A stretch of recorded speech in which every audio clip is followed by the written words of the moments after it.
Good morning. Good morning. It's Tuesday. It's Tuesday. My name is Betina. Thank you for joining us for the What's the Temp podcast this morning. I am coming in hot. Your energy is off the chain right now. It is. Oh my goodness. Okay, I'm Jen, and I almost said I'm coming in hot. I'm just checking in so I don't check out. Jen, come on in hot with me, boo. Come in hot. Yeah, I know. You just amped me up like way past my normal temperature. Just with that energy. I love it. Welcome to today's episode. We are so delighted to host you today. Today's episode is called Body Stories. Body Stories. So this should be interesting. And Jen, let's start with your physical well-being temp check. So I intentionally, because I knew we were talking about this today, not that intentionally, but after I dropped the kids off from daycare, my plan was just to rest. I had an experience yesterday. I had PTO. I was home. My partner unexpectedly was home as well. And like we do sometimes when there's an unexpected day at home, we got into an argument. And I had been, I talked to you about this yesterday. I had been working all morning and I had been hitting dead ends in what I was trying to accomplish. And then as soon as we had that argument, it was like every faculty in me just shut down. And I was like, rest time. Yeah. It was like I had been racing at red lights all morning without even realizing it, just trying to do things. And it was just like the energy was not with me. I was not making any breakthroughs, not making any inroads. And it was a rainy day, so I don't even know, why was I forcing myself? Why do I have this need to be productive mentality all the time? Wow. And it took having that argument with my partner to just feeling so emotionally drained that I just was like, okay, this is where this day is. This is what, the universe is driving at, is just stop. And so I just went straight into the bedroom and I just laid there and just breathed. Wow. And that's what I needed to do. And I did that of course, though, it's funny because you think you can do nothing. And then a thought will pop into my head. I want a bike seat for my toddler. And then all of a sudden I'm grabbing the phone. And then I was like, no, get that away from me. So I threw my phone to the opposite side of the bedside table, kept breathing. But so I'm hitting a wall with a bunch of stuff right now. Right. So I thought I might come home from daycare and just rest again. Mm-hmm. But what I found my car doing instead is driving to the gym. Wow. Isn't that a funny thing? And I knew I was going to be late. That would never happen to me, by the way, but go ahead. I'm listening intently. So I found myself walking up to the second floor and into the yoga studio for Warrior Sculpt, which is a hot yoga class that is taught by this drill sergeant. She's got to be like 4'10". She looks like a very, very hot bodybuilder that's somewhat reminiscent of Pink. Like she's That's really hilarious. Beautiful, insane body. I feel like half the motivating force of group exercises, the instructors' bodies are out of this world.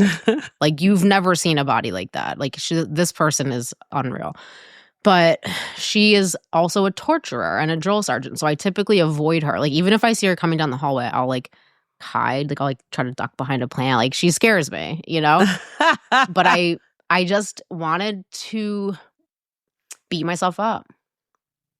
I needed to do something different today because I was just not feeling it. I was having a mental health episode. And I don't mean a mental illness. I just literally mean my mental. No, not a breakdown. Just my mental health wasn't healthy. Right. Mm-hmm. It's like mental health in the most generic sense. My mind was sick. You need to center yourself. Yeah, my mind wasn't doing well. I was having a spiritual malady. So for me, the way out of that is to get into my body. So once I got into that class, I shut my mind off and I surrendered to this drill sergeant's torture apparatus. So we did planks, we did mountain climbers, we did a bunch of different yoga poses, but while holding weights. We did boat, which is a nightmare. It's like an ab exercise. Like, we did so many different things. It was a hot yoga. I was sweating, but it shut my brain off. Wow. And then it also just made me feel like a warrior, like the name of the class, Warrior Sculpt. When I was leaving, I was drenched in sweat. My face was sweating. My arms were sweating, mostly because of the temperature, because I actually opt out of a lot of the exercises because I'm not that hardcore. Right. You're a beginner. No, I won't ever. There are certain things I just won't do. Like whenever they say chaturanga, I'm like, pass. I don't do chaturanga. Chaturanga is like where you basically do a reverse push-up. I just skip straight to downward dog. I just don't like that motion. I don't like doing push-ups. I only know that phrase from P90X. Back in the day, I had P90X, and I would actually do it. I just don't like the feeling of that movement, so I just don't do it. Mm-hmm. And there was a guy, when I walked in late, there was a guy next to me who was kind of following my flow, which is to go way slower than everybody else is going and then just go into child's pose at random when you don't want to do something anymore. So I was like really excited. And then he got up and left because it was too much for him. And I was like, oh, he didn't I finish. know. I thought he was my partner in crime. I thought I was motivating him to take it easy, but he actually just gave up. Oh, no. But so, long story short, or maybe long, I feel incredible now. My body temp, so my favorite outdoor temp is 83. I like it warm. Breeze, of course, but 83 is perfect for me. So 83 is where it's at. I haven't worked out that hard in a long time. Wow. And I just went into a zone and I just did it. And now I feel an incredible sense of accomplishment. And sometimes you just need that. I don't have the energy for it most of the time, but today I guess I just needed it because I've just found my body just walking there without my permission, kind of. That's so cool. What about you? It's funny, you mentioned some of the things that I've been thinking about. When I thought about this topic, I began to think about how grateful I am that I'm 100% healthy at 52. I could possibly have more days behind me than I have in front of me. And I'm a healthy person, slightly overweight, but healthy, right? Mm-hmm. And I'm grateful. That's good to be grateful for. Very grateful for that. But then I started thinking about my body, because you can't do body stories and not think about your body and then how that's connected to self-actualization and the nuanced relationship of the two, right? And so I started thinking about my body as a temple, and I thought like, okay, what are my disciplines? What are the things in my life that I've actually made a discipline? Because, I've gone through my seasons of working out hardcore, all these different things. And right now my disciplines are like my spiritual disciplines, my writing disciplines, my project management disciplines, like the work, but I don't have it in this moment a physical discipline.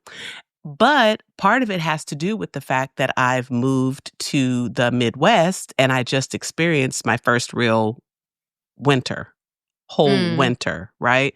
And so there's that. So there's this break. But then I also don't have my gym like I had in California, all my things, right? So it's coming back, just like kind of getting your body back in the groove. I feel like my body story and my physical well-being temp check, it's not just about physical well-being. When I think about physical well-being, I think about in the West, we're like, if you're healthy, it's about productivity, right? What are you getting done? But what you doing? Are you running? You hiking? What are you doing in the West? But in the East, it's more of the spiritual emphasis on becoming and all that. And I feel like my personal physical well-being temperature is a mix of the East and the West as it relates to well-being as a whole. I think that I'm so grateful for being healthy physically, and I'm grateful for being healthy mentally. I'm grateful for being healthy spiritually. And I feel like all of that together culminates into a pretty great me on a day-to-day, and it allows me the space to do the things that I do. So my temp would be if I would go oven temp, it's a perfect 350. even though I still need to lose some more weight, and I'm actively working on that. Like I said, I've lost 15 pounds recently. I needed to teach my body how to maintain that weight loss. And now I'm going in for the next 15. I still need to lose 30 more, So I'm going in 15-pound increments. I'm going in for the next 15 this month. And so that's where I'm at. So here's the burning question. Mm-hmm. So many people I know are sort of trapped in this shame loop or this negative self-talk loop regarding their weight. Mm-hmm. And in that build up to your temp, you just were saying, yeah, I'm overweight. Yeah, I need to lose 30 pounds. And I'm doing great. And I'm grateful. And I have a sense of wholeness and well-being. And so just to be completely honest, there is no one else in my life who's able to have that both, yes, I would like to lose 30 pounds and I am satisfied with myself and feel good. For the majority of people I know, the overweight eclipses any sense of well-being. It dominates the thought process. It takes down the self-esteem. And so I'm just wondering if you can expand on how do you do it? You're such an outlier in that way. And I want to give just a little anecdote about that. Now, you can tell, maybe I'm misremembering this, but this is how I remember it happening. And I've alluded to this in a previous episode. You were telling me how you were trying on boots. You were telling me, you know what I'm going to say. You were telling me that you can't fit in a regular boot, like a regular size boot. Then you were telling me that you needed a custom boot because your leg couldn't fit into a regular calves. boot. And then you stopped and you were like, now I love my legs. So you paused mid-sentence while saying that basically no regular women's size of boot will fit you to just emphasize how beautiful your legs I got sexy legs, boo. But and I just never, that just burned itself into my brain. It's the both and. So you just triggered a funny story. So years ago, Lindora. So years ago, I was bigger and I wanted to lose weight, and a friend of mine had lost, I think, 40 pounds on Lindora. And we were working in Agora Hills. It's like this weight loss clinic where you go in and get the B12 shots, and they help you with your diet and all this stuff, right? But it was mad expensive. And at the time, I was making more money, the most money I'd ever made on a job. I had gotten my first management position. So, life had stabilized. Things were pretty good. It was only the baby was the only one at home. And so I was like, all right, I'll pay this $1,600 to Lindora to help me lose weight. So my daughter was in high school. She's in her 30s now. So it tells you how long ago this was. So I paid the $1,600 and I was going in to, I think 2 or 3 times a week. You go to the clinic, you get your shot, you weigh in. And I had this very tall, very statuesque representative that was my person to meet twice a week at the clinic. So we would go on our lunch hour to the clinic. And she asked me, she said, how is it that you're not losing weight? Like, how is it that this isn't working for you? She said, what is your mindset that makes it okay for you to be overweight? And my friend just jumped in. She said, can I answer that for you? May I? may I please? And then I just laughed and I said, go ahead. She said, because this heifer thinks she's fine. And she is, because whenever I go with her, there's my body. I've gone with her with a friend of mine. We've gone to a club and all the guys flock to her. Even with this weight, she has never had a problem meeting anybody. And so I looked at the lady and I said, it's because I look good, ma'am. Sorry. And I spent $1,600 on Lindora and never lost an ounce. I never lost an ounce, and I still walked out. I wanted to say, you need to give me my money back because I still look good and I still have the confidence, but I feel like you owe me. for coming in here twice a week and never losing an ounce. Oh my God.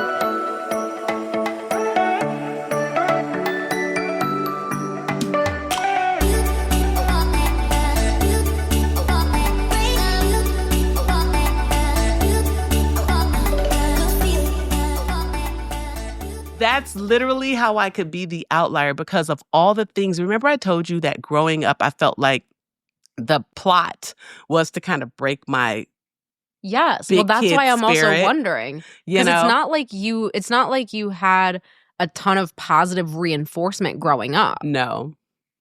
But I had enough love. I don't know what it was, but I had enough sense to love on me and to keep loving on me in spite of all the external conditioning, in spite of all the circumstances, in spite of all the bad choices, in spite of all the, mistakes. I still loved me, and there was just something about that, and I God just gave me grace to have confidence. And so with that, I feel like that's the beautiful thing where my both and attitude comes from, because yes, I'm overweight. And I feel like, honestly, if I did not have this mentality, the 30 pounds would actually be the thing that takes my body down. Like, it would cause me to be unhealthy. But I feel like my mental attitude, and it's not like I'm not conceited, and I don't want people to think that. I just love me enough, because first it was because I had to keep me alive and I had to keep me healthy to take care of these children, right? And now, for the first time in my life, the kids are grown and they're independent, and it's about me. And so now this body has to sustain me because I don't have anyone that's protecting and providing for me. So it's like I have to do it. I have to get my butt up and work. I have to read. I have to, produce. I have to create for these clients. I have to deliver, But all of that stems from a healthy me. And I feel like the healthy me stems from my healthy mindset. It sounds like your notion of your own physical being is really all encompassing, and it has a lot to do with like it getting you from A to B, it helping you to produce, it helping you to work, being able-bodied. It's not just about the most, like, I hate to say shallow, but it is kind of like the surface level. It's not just about the surface level. It's not. But at the same time, I feel like you do look good. You do present yourself as being confident and looking good. And it's nice to see an image of someone who can say, yeah, I'm, a bigger woman. And that's also beautiful because there's so much messaging that you get from such an early age. So going back to you at an early age, do you just feel like it was God-given that you were able to have self-love, which is such a scarce resource, I feel like? Even just yesterday, I took another class. I let my friends convince me to get up at 5:30 in the morning to go to this Pilates class. I will never do that class again. Mark my words. Awful. All the movements I don't do. Push-ups, glute bridges. Like, I just was sitting there like the whole time. I was like, I don't do this. But I went to that class and I heard this woman, her friend was saying, oh, you're so hard on yourself. You're so hard on yourself. And it's like she was beating herself up for not being able to do this insanely hard class. And she had just had a baby 3 months ago. Wow. And I was like, this is exactly what I'm accustomed to hearing, is just people being so hard on themselves. So I guess I need more. Like, what enabled you to find self-love when you weren't even receiving any of that messaging? Or did you have it coming from anywhere? Or did you just dig deep and find it in yourself? Or is it God-given? Or like, where is it coming from? I feel like it was a God-given thing, but I feel like the positive self-talk had to counterbalance the negative external talk. So you developed like a contra voice in your head. It started there. And then as they say, your self-esteem comes from basically you believing in yourself, that the things that you've accomplished. So if I said, my kids are not going to live on welfare. And then I did that. My kids didn't live on welfare. That was like a check mark, a win for Betina, right?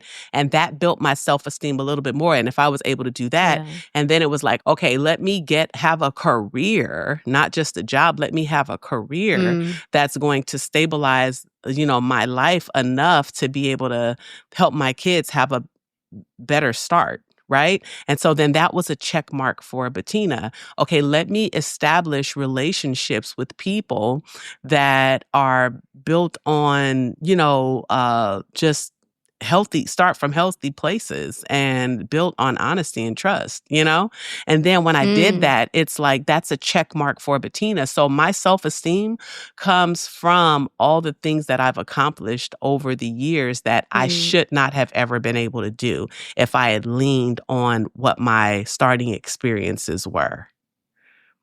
Yeah, and so then really cool. that leaned into confidence. Once it built up and built up and built up little by little, just chipping away at all the things that were against me. And it was like, once I saw that all these cycles that I stopped, like I was a teenage mom, my kids are in their 30s and none of them have children. Now I'm ready for them. Now I'm begging for it. Can somebody please get married and give me a grandbaby, right? I'm borrowing other people's grandkids because I love kids that much, right? But so when I look at the cycles, the cycle of abuse, when you look at all the cycles that stopped with me, that self-esteem comes from the most holistic place, even though I've made all the mistakes. But my thing is, my wins outweigh my mistakes. And so that is where my confidence comes from. And then I feel like God has a hand on that because he knew I needed something to lean on before I had him officially, right? So I leaned on what was buried inside of me. And that was the very thing that kept us alive. It kept us safe. It kept us pushing forward. It gave my children opportunities that they should not have had. Like when I look at my life, I should have been a welfare mom on Section 8 living. That's just the way I live. Right. And I just refused that as a lifestyle as a young person. And it's just never been an option for me. And I've been able to make it. And I'm grateful for that. I'm grateful for that because so many people are like, well, this is what it is. But I just believe that any system that feeds you has the ability and the capability to starve you. And I'm not going to give you that power over me, So that's where it comes from. The long answer. And so people, that's where I get the bougie. People always say, oh, you're so bougie. Oh, you think you're better than someone. And at first it used to hurt my feelings so bad because I don't look, even though I have this confidence, I don't look down on anybody because I know that I could easily be you. Like in a moment I could be you. Right. And so it's not, it's just like I work hard and my children were always they were my strength. They were what I was doing it for. Because if I could show them something different, then each one of them could look at me and say, well, if my mom was able to do this with nothing, with no education, right? If she was able to do this, then I could leapfrog over her and go even further. That was my goal. So I just wanted to reach for more and I just kept doing it. It never stopped. And that's why I'm in this place now, and this is what we talked about yesterday, that I'm ready to be and not always be on my way. Right? I'm ready to become. So I'm working on mastery of all these areas, like mastery of my body. That's why it's important to lose the weight. And again, weight loss wasn't even my focus for 2025 at all. But it's happening as a result of me locking down these other disciplines in my life, which actually give me room to say, okay, well, if you're being disciplined with your reading, if you're being disciplined with your writing, if you're being disciplined with your all the things that you have to do with the business and all these things, why would you not also be disciplined in the way that you're eating and in the way that you're feeding your body? Because now it's starting to matter more than it's ever mattered in my life. So it's just a consequence almost of me developing disciplines and mastery in these other areas. And so I feel like what's going to happen at the end result, at the end of me achieving the goals that I've set out for this year and next, I think I'm going to be the whole person. And then I can get off of the highway of life like I'm on my way to self-mastery, or I'm on my way to self-actualization, or I'm on my way to writing the bestseller, or I'm on my way to, achieving at these levels. And it's just, I've achieved mastery in these areas, and now I'm safe to just be. Why do you feel like it's the most important to to have that mastery of your body now? Well, now if the 30 pounds, so I was always active and I was still thick. So if you look at when I was on social media, I haven't been on social media in like a year and a half, but when I was on social media regularly, when you look through my photos, I'm always hiking in Los Angeles. I was climbing the Culver City steps. So I was a thick person, but I was very active, very active. I was outside all the time. Now at 52, the extra 30 pounds can start to hurt me, where it didn't really hurt me before because I was young and my body knew how to maneuver and still get things done around the excess weight. Now, living a more stationary life, because I'm at a desk more often than not, living in the Midwest where it'll be my workouts will be more, or my activities will be more 6 months of the year than 12 months of the year, like in Los Angeles. I think I have to focus on getting the weight off and keeping it off for the rest of my life now, because where it wasn't so important, I feel like it's important now, because I don't want to. One thing I never wanted was for weight to take me down, like to be diabetic or have health issues just because of what I was putting in my mouth, you know? And so I just feel that when you think about your body and you know that your heart has to pump extra hard because you have 30 extra pounds, my heart's been already pumping all these days for 52 years. You know what I mean? I want to give her a break. And get some of the weight off. So that's my reason for wanting to shed it now, not because I don't look good and not because I can't put myself together when I'm ready to step out, honey, because I can and I will. But because we know you're masquerading around in lingerie, giving yourself high fives in every the mirror. time I pass the mirror. Or no, you're walking around naked. I curtsied yesterday in the mirror. I was coming down the hallway and the back room door was closed, and there's a full length mirror on that door, and I just had on, a t-shirt, some underwear, and I looked at myself and I was like, "You better go, girl!" And I curtsied when I got to the end of the mirror at the end of the hall. So this is what your girl is doing. It sounds crazy, but I'm just a whole party over here, even by myself. You know what I mean? And so I'm not going to let 30 extra pounds take down my day or take down my life, because if it's weighing on me that tough, get rid of it. And then don't make it a part of your life conversation. Yeah. I'm amazed, though, that you don't, make your well-being and your self-image conditional upon anything. No. You just start from a place of, I'm fly as hell. Yeah, I'm good. We good. She good. She good. That's amazing. Ceiling fan blowing cold breeze on your body. I can't tell you really what it is, but you got it. Makeup in the morning, you got dresses in your closet, but you grab them tight, you in love with being modest. You a mood body giving interviews. I'm just saying I'm amused, but you ain't even flexing.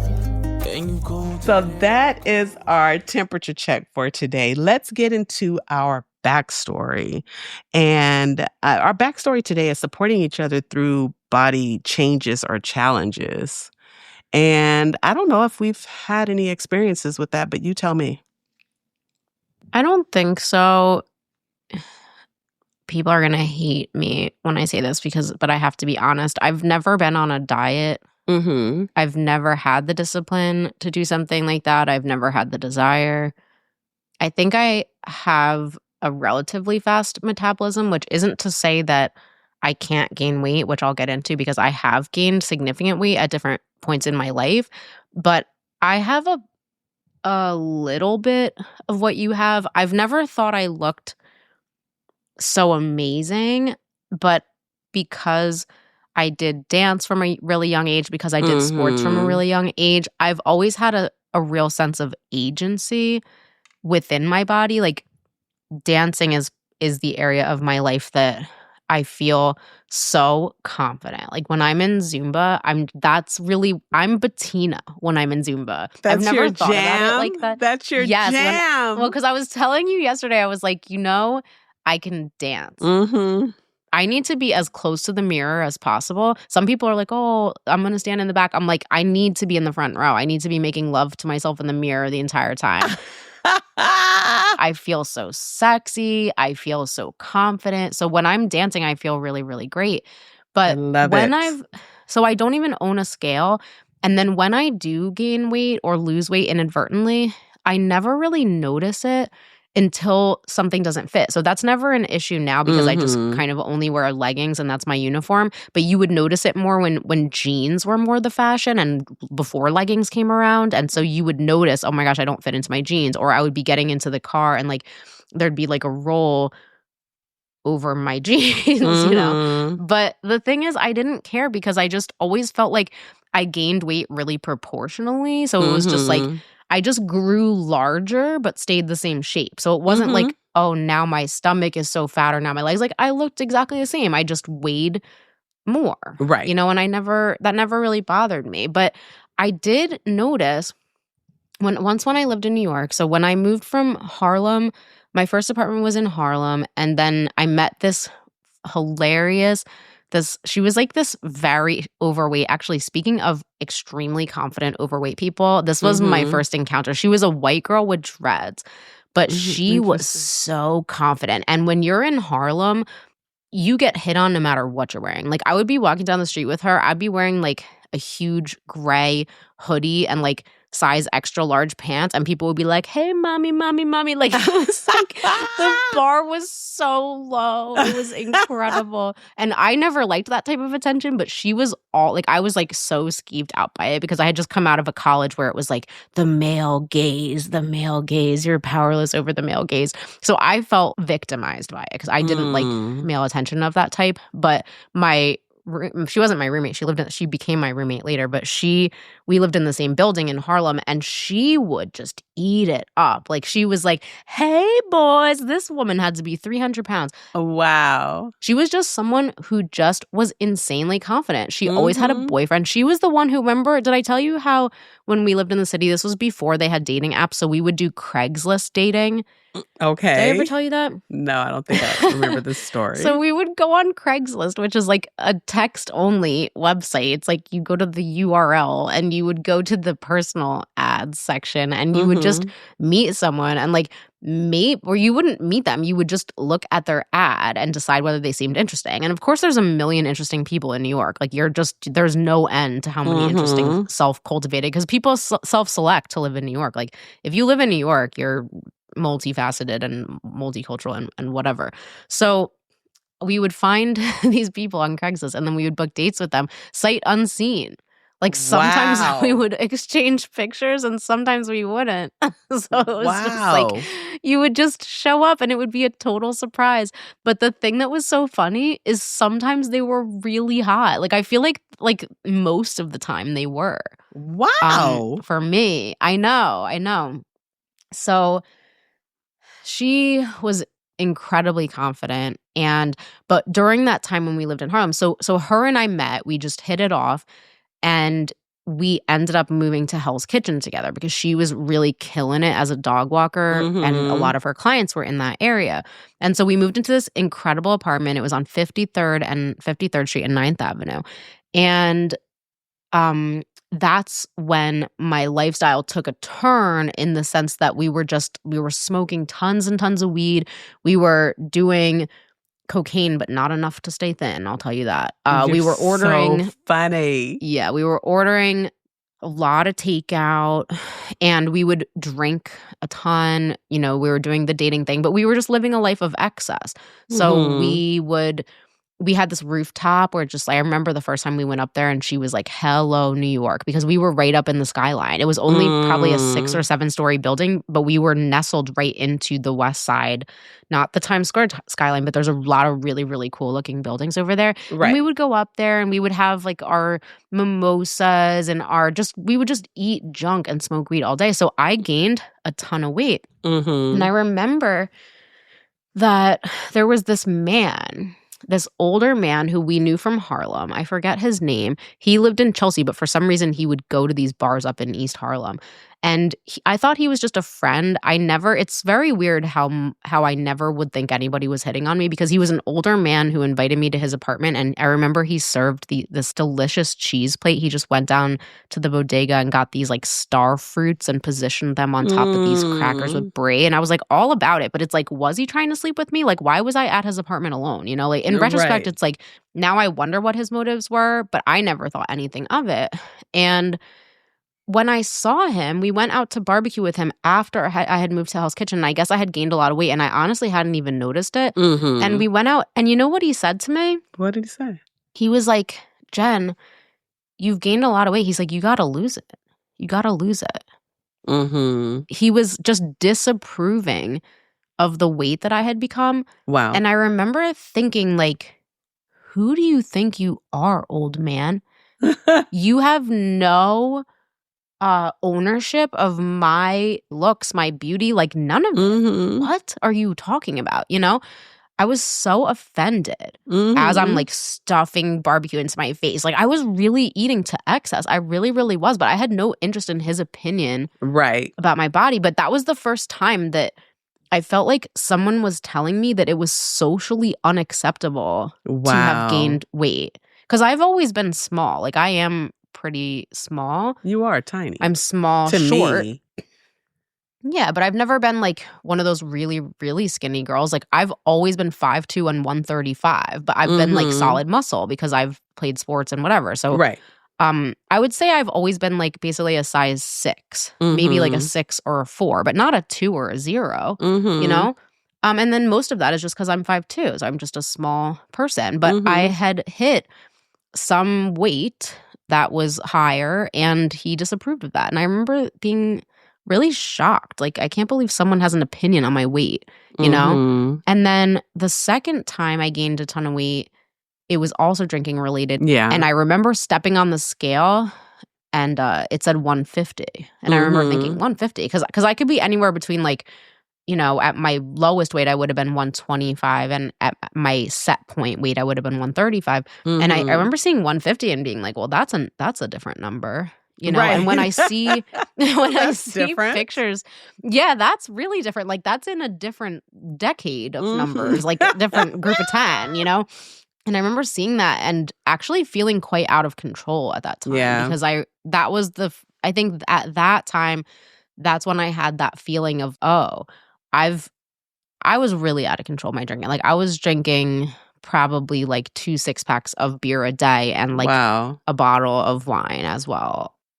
And whatever I can get my hands on, essentially. So I was drinking pretty steadily. Because in South Philly, you can't buy 6-packs. Like where I lived in South Philly, where I lived, you couldn't buy 6-packs. So you had to buy 12 packs. So I just adapted by buying 12 packs. I know. I don't know why you couldn't buy 6-packs. It was really weird, but I had to buy 12 packs. And then I would just drink that whole thing in one day. So I was fat as hell. And then I remember just feeling really powerless because I couldn't really do anything about it because I needed to keep eating. I've just never gone on a diet. I've never felt like I would have even had the discipline to do that. And I also just don't really see them as being very successful. It just seems it seems kind of stupid to me. Like if you can't maintain that lifestyle, what's the point of even doing it? And I knew I couldn't maintain it. So I didn't want to just yo-yo around. So I just kind of was like, okay, well, I hope it works itself out. Like, I don't know what to do because I can't stop eating what I want to eat, and then my lifestyle was out of control, so I wasn't able to like reel that in at all. So I just remember feeling like I want this weight to be off, and I know it's not coming off. You know. So what I find interesting with listening to you is it's all started with you've had a pretty high metabolism, which is the answer for everything, because makes it part easy. of that probably started from the fact that you were an athlete from a young age. I was not. And so I have a slower metabolism. I could never drink even 2 beers in a day and not gain weight. And even though you were drinking 12 beers, all you gained was 15 pounds after a consistent deluge of this diet, if you could call it that, right? But if I had done that, I would have easily been over 300 pounds, which is so interesting how impactful metabolism actually is. 100%. It's you're dealt a hand of cards, you know? It is. And so, but what I'm learning now is how to control the sugar spikes, you know, and how important that is. And so it's, you know, that's why I lean towards a lot of leafier, like even if I order a pizza, it's going to be a pizza with a lot of vegetables on it, you know, so where back, like a lot of guys give me a meat lover's pizza. I'm like, where are the greens? Give me some spinach and some peppers and some onions and some olives and some mushrooms. Broccoli is good on pizza. You know, is it? I've never had broccoli on pizza. Interesting. But I'm gonna want so my newest discovery is Domino's Extravaganza pizza, because you can't say what's that? Extravaganza. Yeah, you have to say Extravaganza. There's no other way to say it. I almost want to call Domino's and order the pizza and say, hello, my name is Betina, and I'd like for you to deliver a large Extravaganza. I'm going to do it this weekend. But, do it. When you come over, please do that.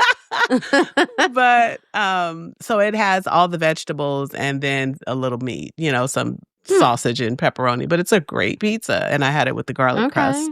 But saying that to say, I feel like the fact that I lean towards more heavily on vegetables, if I'm making an omelet, it's going to be vegetable heavy. You know, every time I make a meal, there's going to be leafy greens. The complaint is when I go to the store, I always start in produce and half the basket is full of greens and veggies, but that's just the mix that I prefer.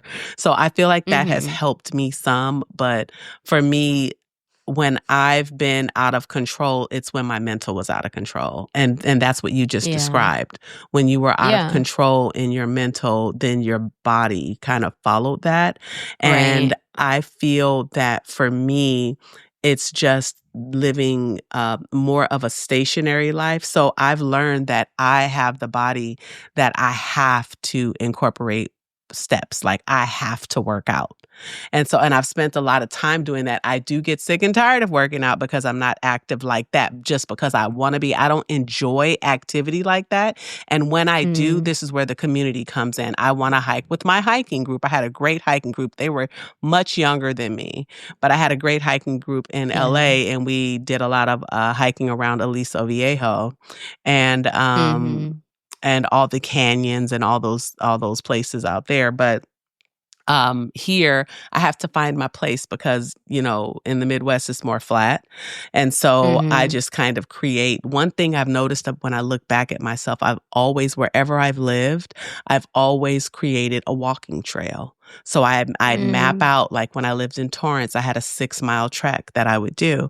When I lived in Inglewood, I would hit the Culver City stairs and I would hike at, you know, Runyon, which I think Runyon burned away with the last fire, but I would hike Runyon Canyon and all those things. Like I would do the Hollywood sign, Griffith Park Observatory. Like I would do all of that stuff. So it was always amazing to me that I was always overweight, but not at the same time, because I do throw down. When I eat, I love to eat. So it's just, I've just been a happy, like I'll go out and exercise. Like if someone said, hey, you want to go on hike on Saturday when you want to do the Culver City stairs, you would not think that my 30-pound or possibly even 40-pound, but overweight would say, heck yeah, I'll be there. What time? 6 a.m. Sure, I'll see it.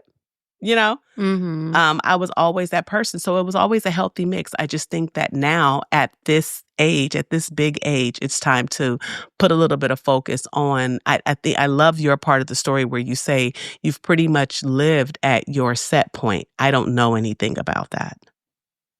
Mm. I don't know anything about living at my goal weight, you know? I don't know. Yeah. So this is going to be new. And so I may not have needed support with that in the past, but I'm going to need it going forward, sister.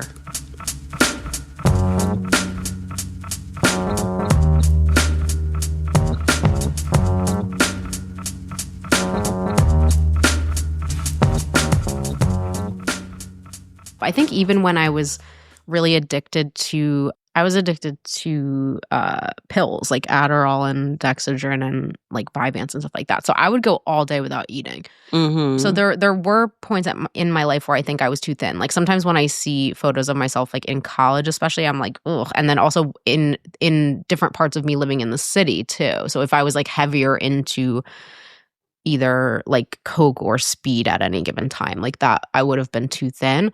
Mm-hmm. But the way that I've always thought about it is that because I do really, really like to eat, I want to also pay the price tag for what it will be to have that enjoyment in my life. Like I need to know what's for dinner as soon as I wake up. Like I start thinking about it. I start thinking if there's anything I'm craving. Because we're twins. And then it just makes my day. So it's like, I know if we're having Chinese food tonight, like I'm just happy all day waiting for that, anticipating that. Like my whole life revolves around food. I love food. I'm unconflicted about food for the most part. Mm-hmm. So I mean, really, I really am completely. Like the other day I bought a baguette and I ate the entire thing in one day. I was like, this is delicious. And you know what I ate it with? What? Butter. And I was so happy because I was just like spreading the butter on the baguette. And it's like, I understand that there's going to be a cost to eating an entire baguette in one day.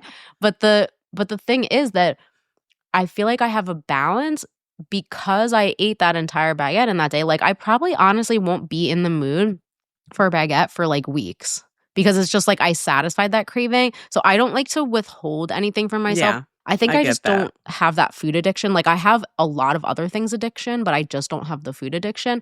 So I would rather be, 135, 140 for 5'2" person. I think that's like, I don't know if that's normal or not, but that's my normal when I'm eating pasta. And I need to eat pasta because I love pasta. So I'm not going to cut out pasta in order to go down a pant size. Like if I can't eat pasta, my life's a nightmare. So why do I want? I don't want that. So here is the thing. I want to get myself to a point where I'm like that, where I can eat pasta and then still wear the size that I want. Honestly, it sounds so strange, but my goal size is a 10-12. My pant size goal is a 10-12. I'm a 14 right now, but I'm also proportionate. Like I gain weight all over. It's not like it's all down in my butt or all in my breast. Yeah. It's all over my body. And so I actually am bigger than I feel. I'm bigger than I look, right? I weigh more than I look. Like you would not think that my weight is such that it is by looking at me when I'm dressed, because I get compliments every time. I've always thought like you look great and you look like you feel great, more importantly. I do. That sounded very conceited. No, but no, it doesn't sound conceited. It just sounds like you love yourself. I'm very confident in the way I put myself together to step outside the house, right? And then I'm confident in the way that I look when I'm inside the house. But I also know that there's work that needs to be done. So where I'm going now is once I take this next 15 pounds off, what I want to do is go into Whole30 to learn me. But so we've been talking about mastery, right? This is my year of mastery. So that just mastering the things that I don't know or that I know I need to have, that I'm just have been good at, but not masterful at, right? And part of that is feeding my body. to maintain my desired weight. So the reason I want to do Whole30 is to cut out all the carbs and all the sugars and all the excess things and just eat whole for 30 days and then reintroduce things in a way so I can understand me and say, okay, like I said, when I get off rice, when I do Whole30 and I get off white rice, I don't think I'm going to reintroduce it again because I've been a rice eater my whole life because like Uncle Bob, I love gravies. I make amazing gravies, right? And Gravy things is like the that. best. It's amazing. Yeah. And so, but I It's want the to be able best. to enjoy gravy with cauliflower rice, you know? Yeah. So just incorporating, making changes that I want to have for the rest of my life, but I'm never going to give up pasta. Pasta is like the holy grail for me. And so breads, I don't want to give it up, but I just want to have it in moderation in a way that allows me, like I can have pasta on Thursday and I could make a soup and have a crusty bread with my garlic butter and feel confident. But maybe I'm eating meatless 2 days a week. I'm having vegetable this or whatever. I just want to be able to create my healthy mix and perfect it so that I can have all the things that I like and love and still maintain my weight without starving, saying, I'm never going to be able to have chips again. I'm never going to be able to have sugar again. I'm never going to be able to drink a Sprite. No, you can have a Sprite, just all things in moderation. That's the point I want to get to.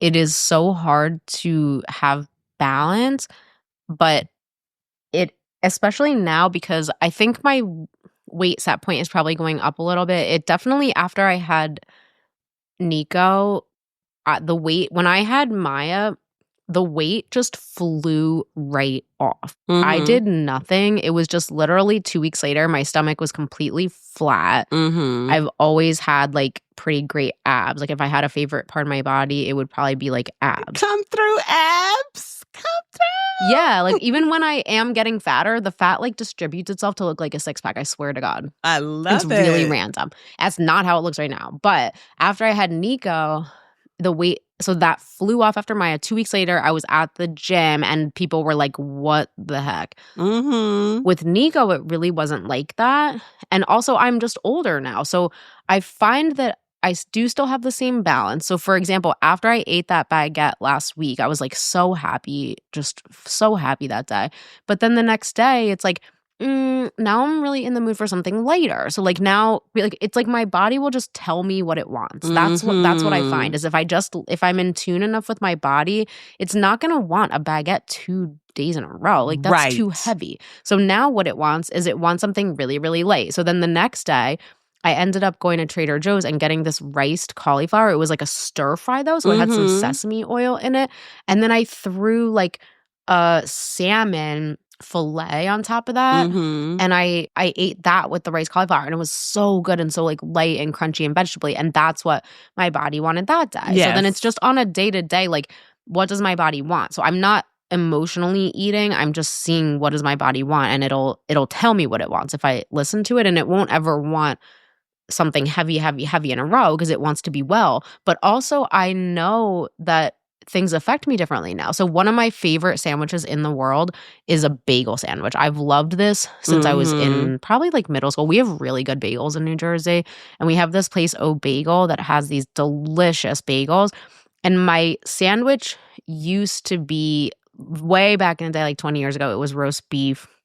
More recently, it became chicken salad because I don't really eat red meat that much. And now I'm just not really eating meat for the most part at all. So I've switched the sandwich. I'm just taking things away. So my favorite current sandwich it's just an everything bagel. I do just like a little bit of Swiss cheese, and then I do lettuce, tomato, onion, salt, pepper, oregano, and I also do mayo. Because of what I'm really after in a sandwich, what I'm really after is lettuce, tomato, onion, mayo, salt, pepper, oregano. Like that to me is what a sandwich is all about. What I'm after is the crunch combined with the bagel. So this sandwich is really doing it for me recently. But what I'm noticing is that if I do that bagel sandwich, my whole system will just crash now. It's like now I need a nap in the middle of the day. I just don't eat like that in general. But if I do, I get very tired. Yeah. So I have to be careful, like mindful of that too. Like how is my body going to feel after I eat this thing? Yeah. is this thing packed with preservatives? Yesterday when I was on the phone with you, I was just like shoveling my daughter's goldfish into my mouth just because I was like so hungry. But then I feel like it's really making me like drag to eat that. Like, what's even in that? What are these things that I'm eating, you know? It scares me.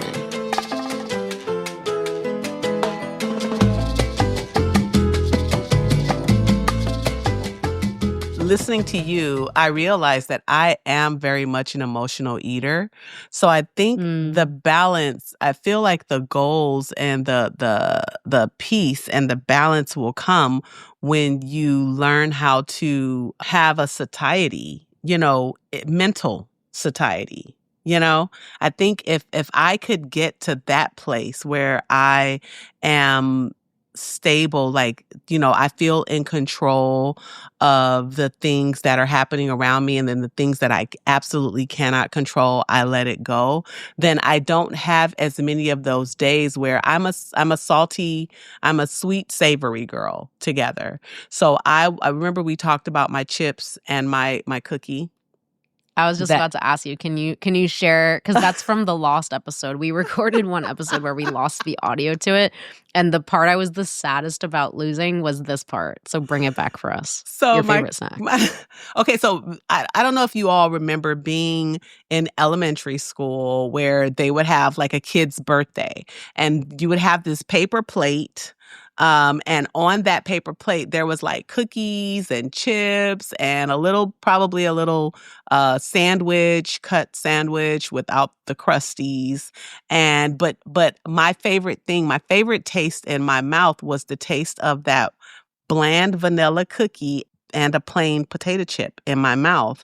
So as an adult, I've learned to create that flavor at the same time, which is the Pepperidge Farm Milano double dark chocolate with my lightly salted plain Lay's potato chips, right? So I'll take a half of a Milano and one Lay's chip, and I layer it together and put it in my mouth. And it's the perfect flavor from elementary school, from being at a kid's party. And it's the best thing. So when I'm not good, that's the flavor I want in my mouth, those two together.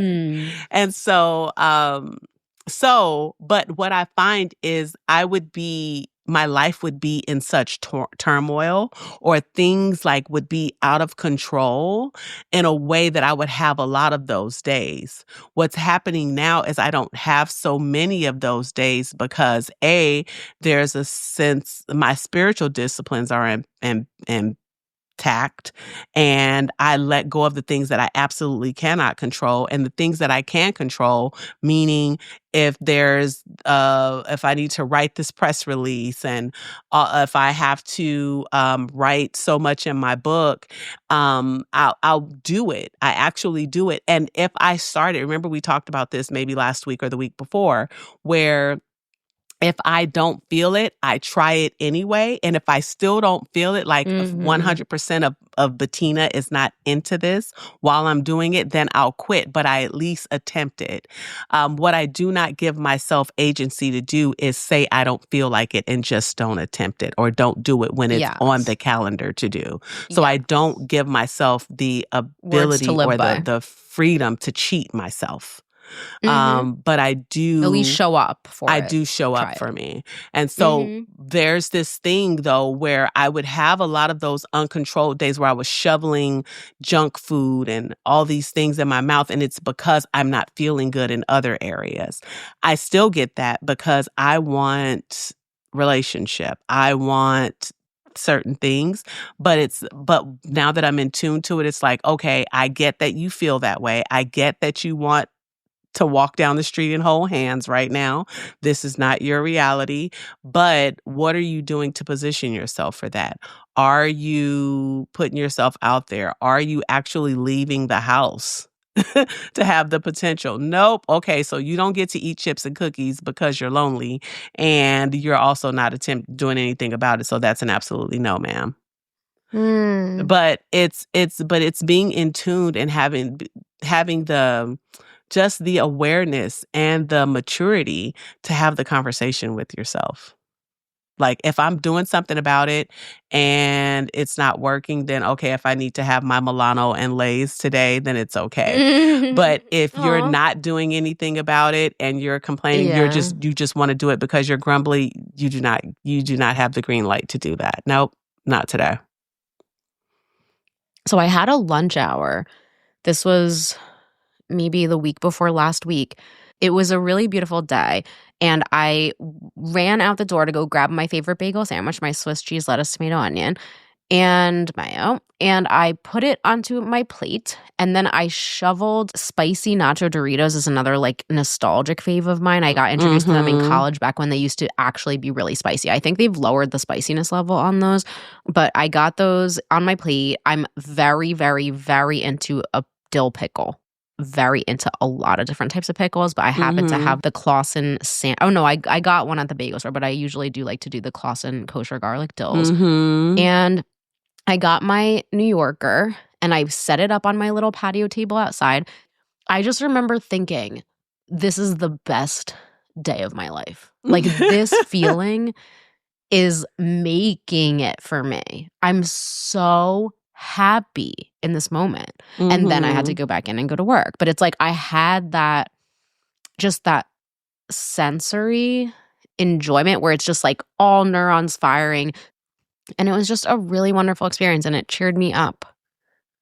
So, and I just love food. As hearing you, I'm thinking about the life focus question, which is how do we build a healthy relationship with our bodies, right?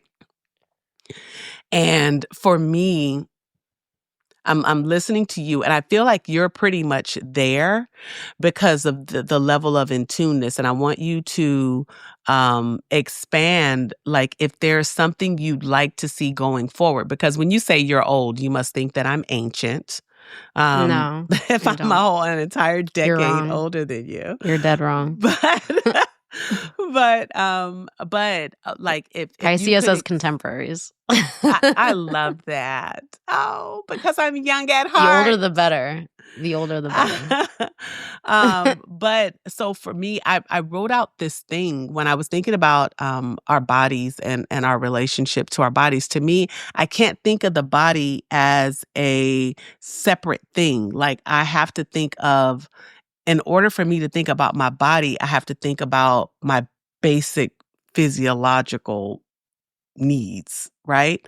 I can't just think of just the body as a separate thing. And it was easy to do that. And I feel like the reason I haven't had success in the past is it falls in line with that fragmentation I've talked about in the past. Like there was this part of myself, the mother, there was this side, the wife, there was this side, the single person, there was this side, the business person, there was this side, the friend, there was this part, the body, there was this part, my spirituality, but none of it was all together. Right? Everything was very compartmentalized. And so I can't think about my body functioning at its best without thinking about my mental stability, my spiritual stability, all these other things. So when I think of my body, I think about, okay, why do I need the energy? In order to do all the things that I'm doing, I have to have my energy intact. In order to have my energy intact, I can't just survive off Milanos and lightly salted Lay's, right? I need mental clarity for complex thinking. So in order to do that, I have to eat more vegetables, minimize my sugar and salt intake, right? For emotional stability, what I find is that's the area where I struggle the most. And that is where loneliness is what makes me want to have those days that I only eat junk food and drink soda. Right. But as an adult, I'm aware of that and I'm more willing to tap in, like how you say, hey, girl, how you feeling today? Right. I will take a shower and really take my emotional inventory and say, okay, I know we want to have a day that I order DoorDash from Walgreens and get all my favorite snacks. But what do you really need in this moment? Right. I haven't perfected that. This is new, right? That part. But then I also think about longevity. If I'm going to get to the point of mastery, I have to be here for a while. And I know that in order to be here for a while, I need to lose this extra weight, right? So I feel like I'm in this place where the traditional Western wisdoms are meeting Eastern practices, right? In the West, we just think about looking hot, I just want to look hot when I step outside the door. And I think that's a great place to start. But I think if I bring all of me together, it's sound mind, sound body. And so I'm focusing on integration rather than compartmentalization. I'm looking at process over outcomes, like the journey versus the destination.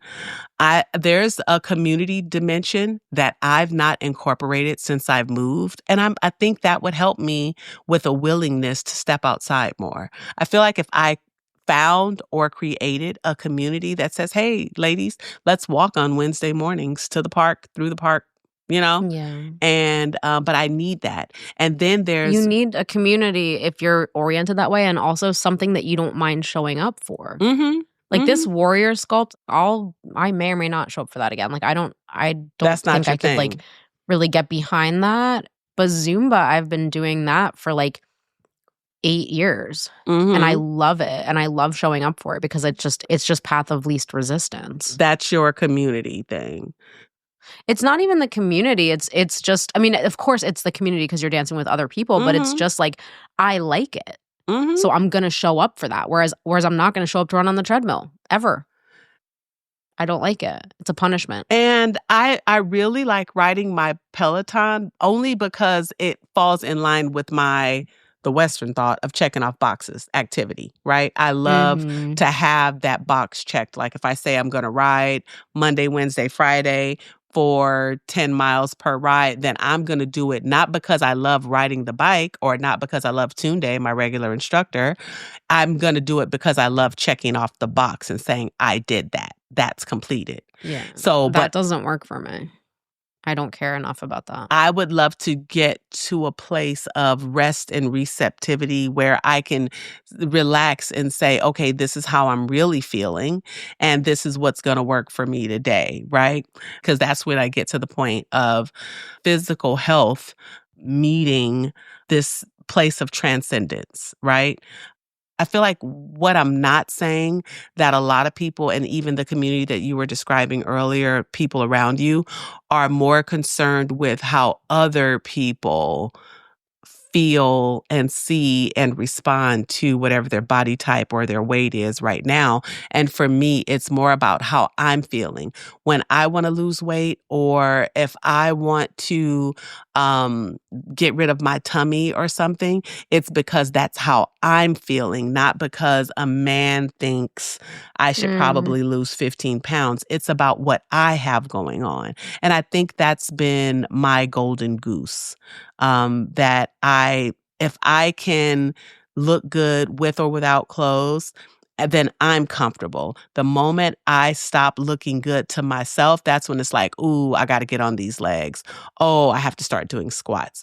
Oh, I have to do some ab exercises. Oh, I got to work on these arms, that kind of thing. But it's always been a me thing and not a thing for outside commentary. So yeah. I think for me, building the relationship, I think building a better relationship with my body starts with my emotional stability. If there was anything 100%. I needed to work on, my emotion, I feel like mentally I'm good, but emotionally that's where I struggle because I'm a little bit lonely. So if I work on that, I think that would help me get closer to my goals and help me stay there once I reach it. Because another thing that I worry about is getting to the goal and then not being able to maintain it, which is why I'm like, every time I lose 15 pounds, teaching my body to stay there, like what's working, what's not. Yeah.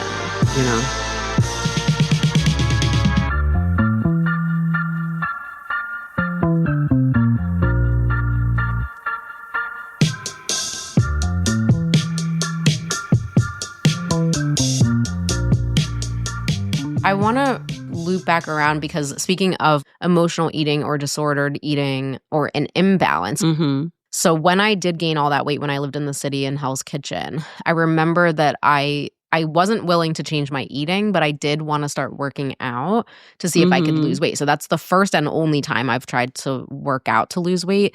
And what I did is I joined this gym. I think it was Crunch over by Worldwide Plaza. And I remember working out, but it was like my body was smarter than me, because when I would work out, the working out would make me hungrier. So it was like my body was outsmarting me. So I would do the elliptical 5 days a week, or I would run on the treadmill, but then I would be starving when I got home. So it was like my body was just like, no, you will be this weight. And then the other thing that I always have to just be completely transparent about what a disaster of a human being. So I had been saying, oh, I've never had disordered eating. And then all of a sudden I had this flood of memories of around this time, was it this time? I would eat so much. So I had disordered eating in the sense of binge eating. So there was this place up in West Harlem called Dinosaur Barbecue. And I was living in West Harlem at some point. I was up at like 157 in West End for a little bit. And I would go to Dinosaur Barbecue and I would order 4 different things or 5 different things. Like I would get something that would be twice the size of anything I should ever be eating. And I would be so drunk and I would eat so much food. And then my whole body would be like consumed with stabbing pains because I had eaten too much. And then I would throw up. Is that disordered eating? Yes. Yeah. It's so weird because it's like I heard myself saying I've never had disordered eating, and then I was like, what about all those times you puked? So then skip forward, like ate too much and puked. So it's like I'm thinking, well, I was just enjoying myself. No, you weren't. Like you were trying to fill a void and you were binge eating. That's just straight binge eating. So then skip forward to when I lived in Philadelphia. So Philadelphia was like was my bottom, like my rock bottom of alcoholism. I would go out to lunch, eat that way that I ate, which was I would binge eat. Then I would go into the bathroom at the restaurant and make myself throw up I could drink more. Isn't that horrible? So it's like so foreign to me that I would ever do that. It almost seems like I'm talking about a different person, but that's what I would do because I would eat so much and then I would become uncomfortable and then I would realize like I need to drink more in order to be okay. So now I need to go like remove this food from my body. Like that just seemed like such a practical solution at the time that I'm just going to take the food back out so I can resume drinking. What? Like that's a really crazy and I also think a very common thing to do. But it's so weird that I was saying to myself, I've never had disordered eating just because I've never been on a diet when like, yes, I have. And that's extremely disordered. So to return to your point, I really, really, really think that it is like a mind, body, spirit type of thing. And that for me, I have really had to get right with me in order to find a balance within my own body and to be at home in my own body. And I remember watching this one episode of This Is Us where like the woman, I forget her name. I really want to watch that show. I never finished it, but it's so good. Yeah, I know it is so good. And she goes to that weight loss camp. Yes. But it's not about eating. It's just about like finding yourself. Yes. And you know, the eating, just like the alcohol for me, it's not eating. It is alcohol and drugs. But it's like for someone else, it might be eating. So it's like we all have this common problem, right? That like hole in the soul problem. It's the void we're trying to fill. It's the dysfunction. It's the lack of self-love or the lack of being centered or whatever it is. And so even if you don't lose all the weight, I bet you that if you do get right with yourself, you'll lose a lot of it because that's the thing that's driving it. And then the last thing I want to say, because we've gone over yet again and we need to get to our recipes, is there's this book, A Return to Love by Marianne Williamson. And gosh. Yeah, it's such a good book, but she has this little section on weight loss and I can really identify with it, is that she really wanted to lose this weight, and it just like, because she had such a tight grip on it, the weight wasn't going. But then in her language, I think it was just like she got right with God and then the weight just kind of flew off. And that's sort of what has happened to me with this weight that has happened after having Nico, is that like I didn't really care that the weight was still here, but it felt uncomfortable to me because, again, I'm used to having like a pretty flat stomach. And now it's like I have this baby weight that's like hanging out here and it just doesn't feel good to me. As soon as I just let it go and just stopped thinking about it, it kind of was like that. It's like once I released my death grip on it of wishing it were gone and being like annoyed that it's not going. My friend was over the other day and she's like, oh, you're looking like very svelte. And I was like, oh, cool. Like, so I guess it's sort of gone now. Because again, I didn't notice to be described as svelte. Yeah. And I don't know if I am or not. I've probably gained 10 pounds since then. Because again, I don't pay attention to my weight. But like, if you read that book, that Return to Love. I haven't read it in years. Yeah, I really think it's about like getting right with yourself, getting right with God. And I think that like, it's not that that's necessarily going to result in weight loss, but that it's going to probably help you to get to a healthy place with your own body and your own mind and your own spirit. And like, that's more important. And it also might have unintended weight loss consequences. So that's just what it made me think of, is that episode of This Is Us and then A Return to Love. Yeah. Such a good book. Did you find, okay, so how long ago did you read A Return to Love? I read it probably 7 years ago, and then I reread it again like 2 years ago. But I did it on audiobook, and I really struggle with audiobooks because they make me fall asleep. No, not so I me. wasn't really fully absorbing it. And I have it in my bookcase, and I would love to reread it. We should do a book club with this podcast. We should. I don't know if we want to do it with the podcast because we already do an hour and a half, but we're going to really go into this. But do a separate podcast. But A Return to Love made me start Course in Miracles, right? Yeah. And that was then too dense for me.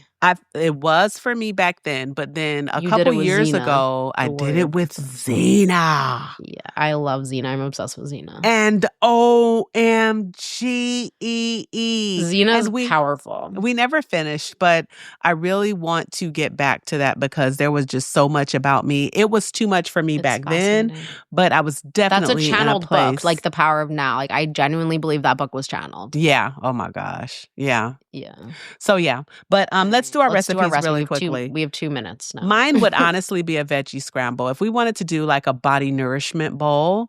Yeah, what's the recipe? You forgot to introduce the title. What is it? A nourishment bowl? A nourishment bowl. Okay. And mine would be a veggie scramble. I love to cut up, and I think we've talked about this, so I don't know if I might change this in the show notes, but for me, one of the ways that I love to nourish my body, if I just don't have a lot of time and I'm in the mood for something light but satisfying, eggs and vegetables will just do the trick for me. So I'll cut up all the vegetables. And like I said, my refrigerator just always has a lot of them. So it's mushrooms, spinach, red onions, bell peppers of all colors, tomato. I love tomato.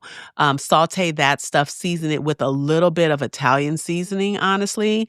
And then I will throw in just some oil, and an Italian seasoning is good for the vegetables. Or you can do like a garlic and herb. I love Mrs. Dash garlic and herb seasoning. But I'll do that, and then I'll scramble, like put 3 eggs in there, scramble them up, and then mix all of that together. And it's so satisfying. It's so nourishing. And it's one of those things that it's like you stopped for 15 minutes to make the meal. You stopped for 15 minutes to eat the meal. And now you're perfectly prepped and primed to get back to what you were working on.